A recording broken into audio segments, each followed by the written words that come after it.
Project Spartan III was put into action on the 27th of December, 2531. Nearly 500 children, orphans between the ages of 4 and 6, were brought to the planet Onyx to be recruited for Alpha Company, the first group of the second generation of Spartan super soldiers. Following the final selection and instruction of 300 candidates, 2 additional companies were commissioned and trained. Both improved upon the shortcomings of their predecessors.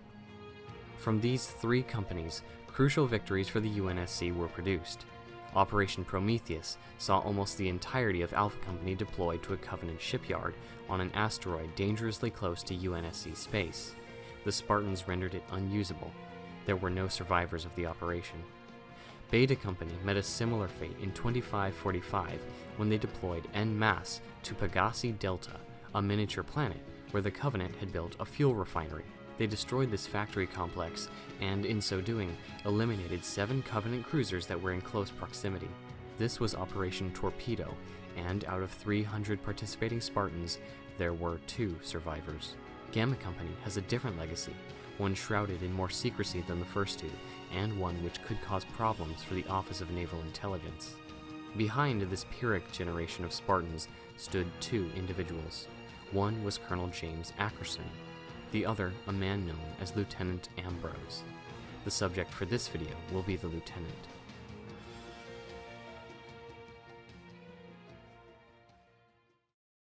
Kurt-051, born October 19th, 2511 on the Inner Colony World Circumstance in the Epsilon Eridani system.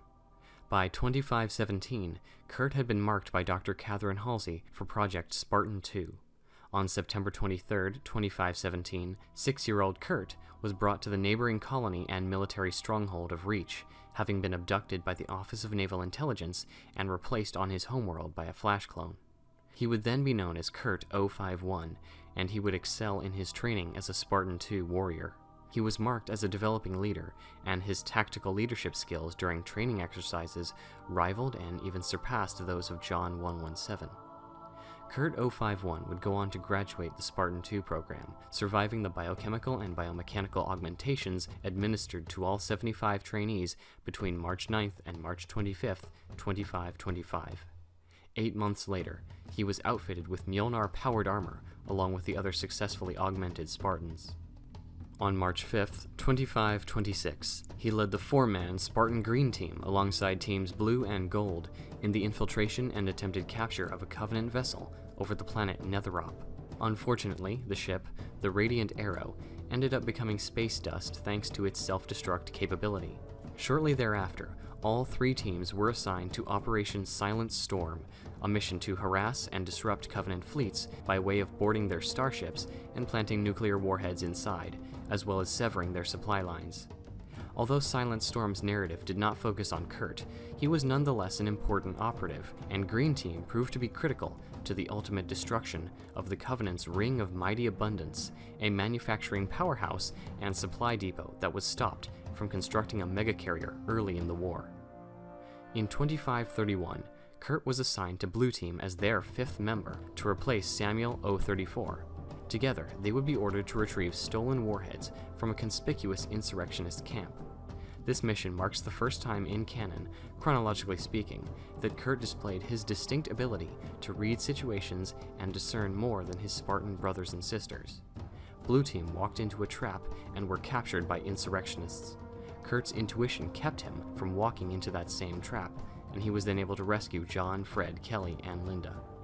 Effective though he was, Kurt would not continue with the other members of Blue Team for long. An unusual investigation and a malfunctioning slipspace drive would see to that.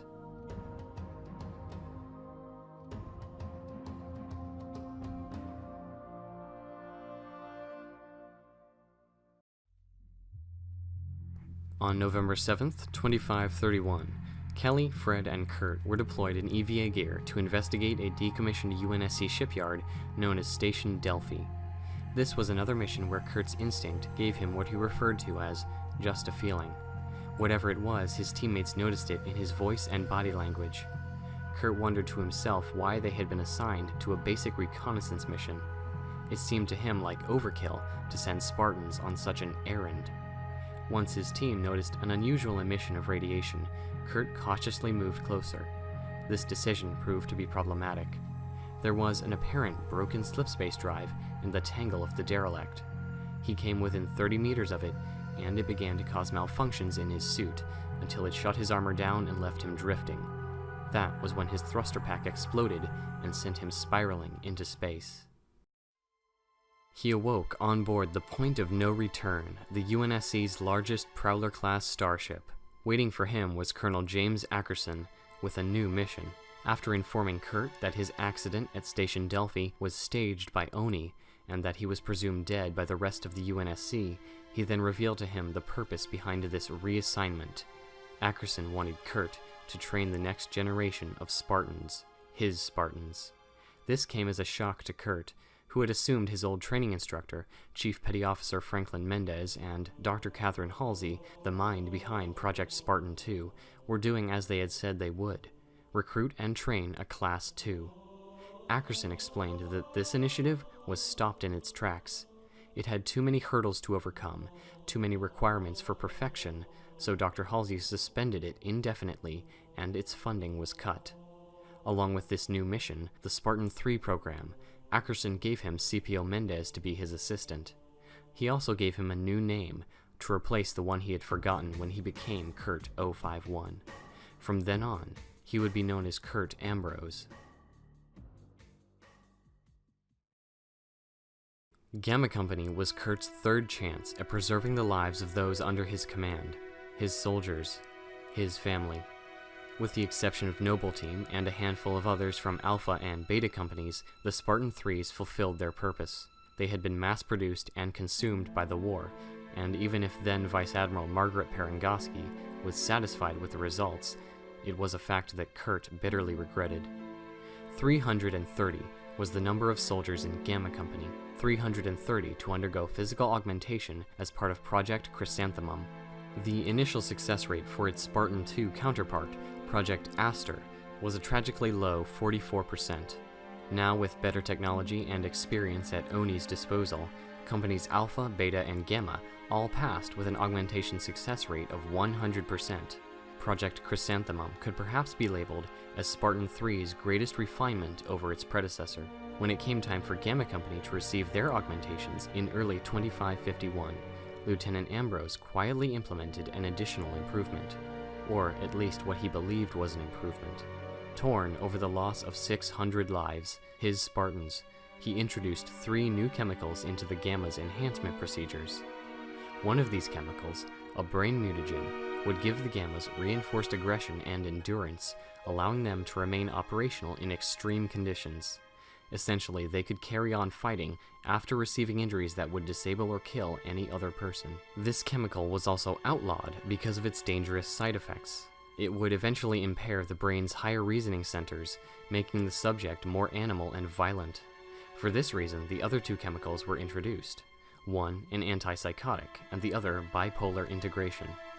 The narrator of Ghosts of Onyx explains, "The mutation had been Kurt's idea. He had had to persuade the colonel to allow it, and they had even kept it a secret from the others in the Spartan III subsection cell to preserve their plausible deniability. Kurt had seen too many of his Spartans die. He would have broken 100 regs and bioethical policies to give his people the slightest chance to survive one more battle. His only regret was not being able to do more."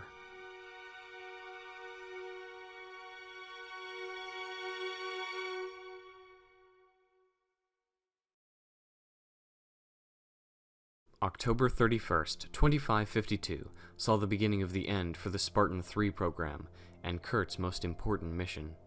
The Sentinels that composed the outer shell of Onyx, hidden beneath the surface and unknown to most of the UNSC personnel stationed there, became active and began to purge UNSC forces. Kurt and Chief Mendez were alerted by the smart AI Endless Summer, which resided inside the top-secret facility on Onyx, Zone 67. The AI informed Kurt specifically on the recent history of Onyx, the current danger of possible Covenant or non-Covenant vectors, and ordered all personnel to defend Zone 67 immediately. Kurt and Mendez promptly set out to Camp Currahee, the base where the Spartan IIIs had lived and trained. Knowing that Kurt's right and left hands, as he called them, the two survivors of Operation Torpedo, would already be there, they set out to regroup. They avoided several Sentinels on the way, and witnessed the destruction of the only UNSC starship in orbit. When they reached the camp, they met up with Spartans Tom B-292 and Lucy B-091. Here, they made their plans and exchanged information. There were only a handful of Spartans on Onyx at the time, the majority of Gamma Company having shipped out a week prior. Only a Spartan fire team known as Saber was able to get away from the Sentinels unscathed and regroup with Kurt and the others. While Tom and Mendez took care of their assignments, Lucy went with Kurt to gather supplies from his personal cache. Inside Kurt's house, they saw his Mjolnir armor, spotless and unused for nearly 2 decades. Instead of outfitting himself with it, he chose to wear a suit of the Spartan III's much cheaper, semi-powered infiltration or spy armor. He made this choice to avoid a symbolic barrier between himself and his Spartans. Following the events of Halo First Strike, Dr. Halsey and Kelly 087 crash-landed on the surface of Onyx and were promptly met by Kurt and the Gammas. After a brief skirmish with Sentinels, they withdrew to a bunker near Zone 67, where Dr. Halsey brought herself up to speed on the basics of the Spartan III program, guessed Kurt's identity while he was concealed in his spy armor, and informed the group on the existence of the Halo rings and how the Onyx Sentinel's appearance might be connected to the attempted activation of Alpha Halo. By collaborating with Endless Summer, Dr. Halsey sent a message to FleetCom asking for rescue, but after inadvertently receiving a message from Cortana warning about the events of the battle for Delta Halo, she revised her message and now asked for Spartans to be sent to retrieve technological wonders from Onyx. Blue Team, at this time consisting of Fred 104, Linda 058, and Will 043, were sent in response, and arrived via a hijacked Covenant destroyer. Unfortunately, this otherwise powerful vessel was so damaged that it would not be of much use, except to get them in atmosphere and only by the skin of their teeth. Fred, Linda, and Will all made it to the surface in a Spirit dropship, and were greeted by Kelly, Kurt, and Team Saber. But things were far from safe. They were immediately forced to flee from Sentinel patrols, and eventually managed to evade the floating death machines for long enough to create an ambush. Unfortunately, Saber launched the attack slightly before they were supposed to, causing the ambush to fail, and forcing all participants to flee once again. This failed ambush was the catalyst for a mild confrontation between Kelly and Kurt, with the former questioning the Spartan III's competence, putting the latter in a position where he had to defend his work, and to a close friend no less. After the Spartan III's had left, Kelly said, "Those kids are going to get us killed. They're acting like they have something to prove. We could have taken those Sentinels earlier if they had followed the firing order." Kurt bristled at her words. Team Saber were his soldiers, and every one of their flaws was his fault. His anger cooled as quickly as it had come. She was right. In an even voice, he told her, "They're not kids. They're Spartans."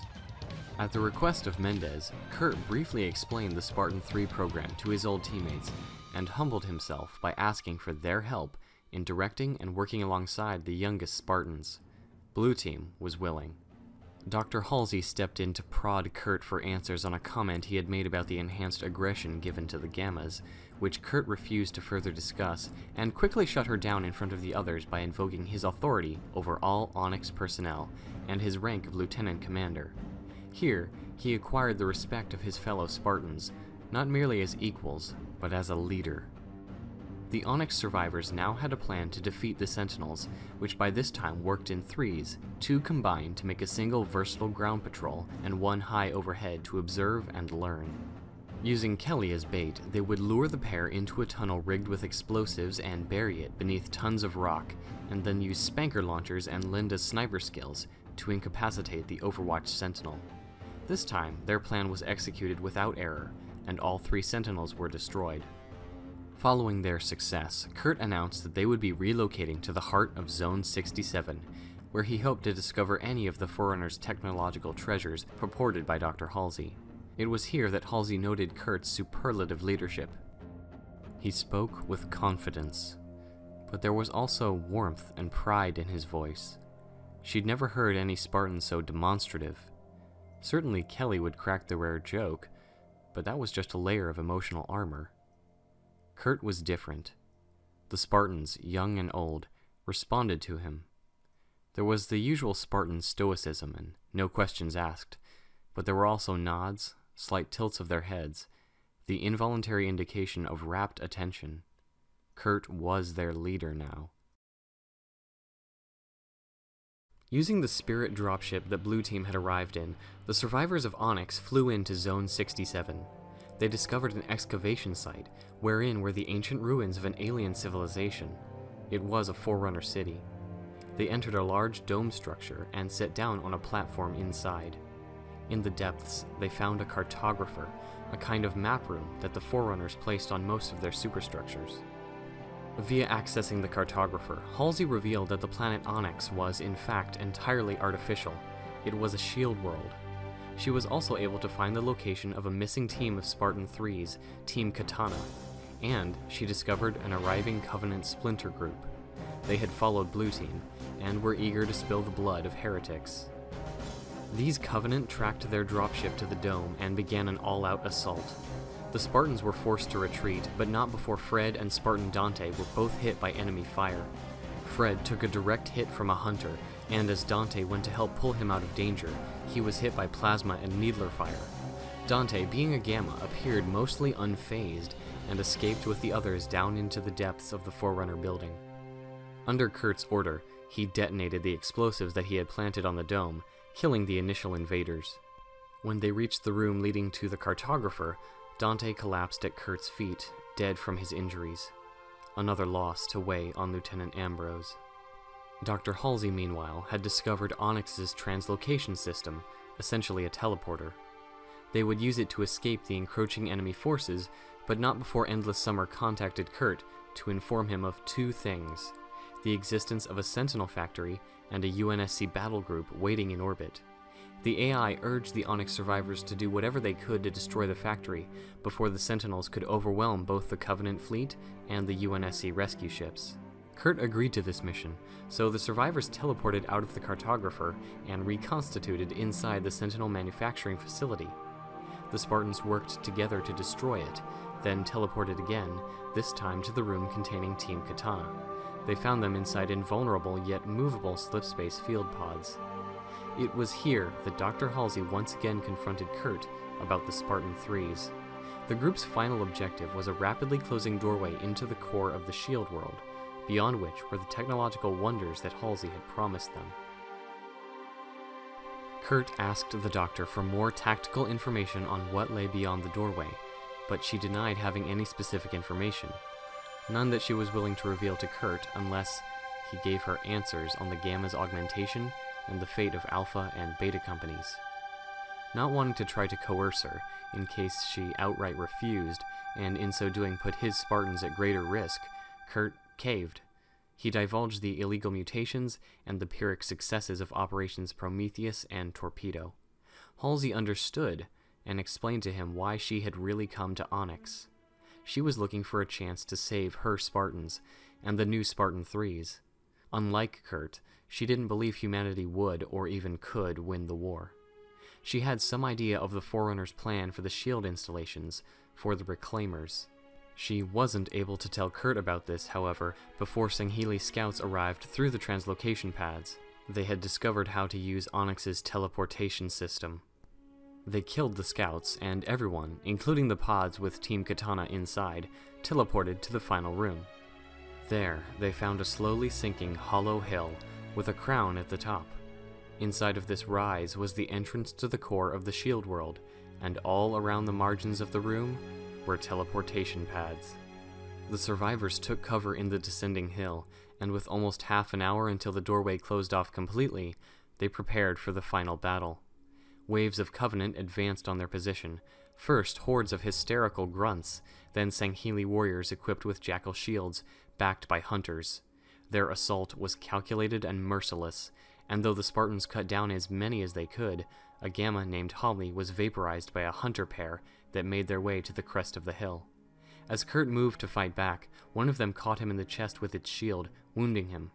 Will 043 charged the hunter, taking himself and both of the pair down to the bottom of the other side of the hill. Not having a weapon, he fought them with his fists. Kurt and the others could only watch as he tore into one hunter's midsection, while the other stepped back and fired its cannon at will, killing him. Following this, the Covenant made a temporary tactical retreat. Kurt knew he couldn't allow them to access whatever was in the core of Onyx. He spoke with Dr. Halsey one last time. She told him he would bleed to death if he didn't receive medical attention soon. And he told her that he now understood her plan, to save the Spartans by using the shield world as it was intended, as a safe place. With 6 minutes to spare, he ordered them one by one to go into the core of Onyx. In their own way, they each said goodbye. When it was Blue Team's time to depart, Kurt was the one who promoted Fred 104 to Lieutenant junior grade. Kelly and Linda left after Kurt promised that he would follow right after. Fred and Kurt shook hands, then Fred left too. Only Tom and Lucy remained. As a testament to their loyalty, Kurt had to knock Tom unconscious and order Lucy to take her teammate through the portal. She protested as vehemently as she was able. After surviving Operation Torpedo, Lucy had become mute, something diagnosed as post-traumatic vocal disarticulation. Kurt had prevented her from being placed in permanent psychological evaluation by Oni, something which she was no doubt thankful for. So, perhaps out of loyalty, she was obedient and left with Tom. Kurt had one final task: wait until the doorway shut and then detonate the Fenris nuclear warheads that they had brought with them. Elite snipers crested the lowering hill, but they chose not to kill him. Another hunter pair similarly dismissed him until he shot one with a rocket launcher and its Bond brother went to crush him, but was called off by their leader, Fleetmaster Voro Manticree. This elite apparently intended to reopen the portal with slipspace field shunts. He saw Kurt, and he regarded him with all the honor that he could muster, if not for a human, then for a warrior. Kurt got himself up into a fighting posture, despite the tremendous pain. The doorway shut, the crown molded into the floor, and Lieutenant Ambrose breathed in relief. Using his heads-up display, he moved his fallen comrades to missing in action status, and himself. That's when he saw them, his fallen Spartans, all of Alpha and Beta companies, and Dante and Holly, and Will and Sam. They were there for him. The Fleetmaster Elite snarled at Kurt, and the translation filtered through his helmet's speaker. "One last fight, demon. You will die, and we shall reopen the Silver Path." Die? Kurt laughed. "Didn't you know?" he told the Elite. "Spartans never die." Kurt turned his gauntlet face up and pressed the detonator.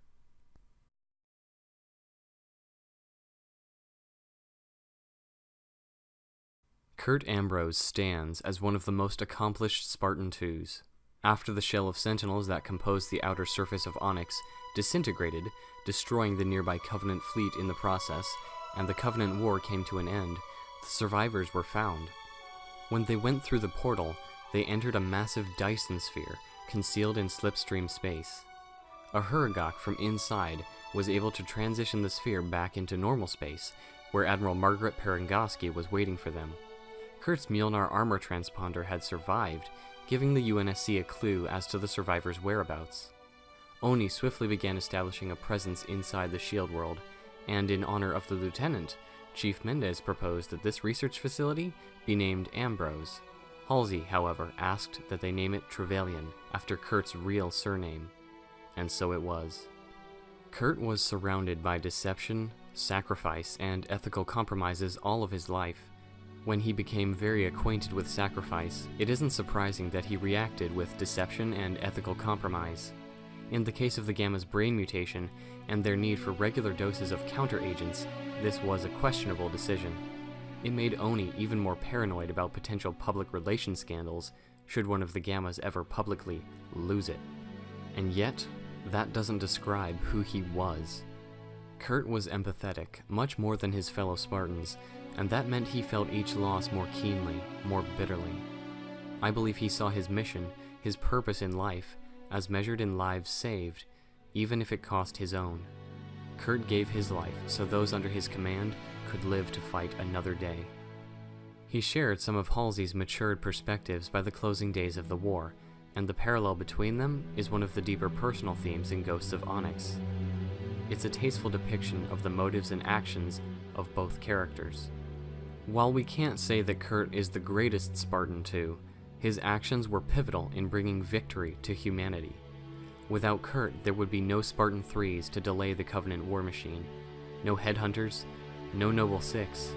Whether through direct or indirect action, Kurt is truly a hero of the Covenant war.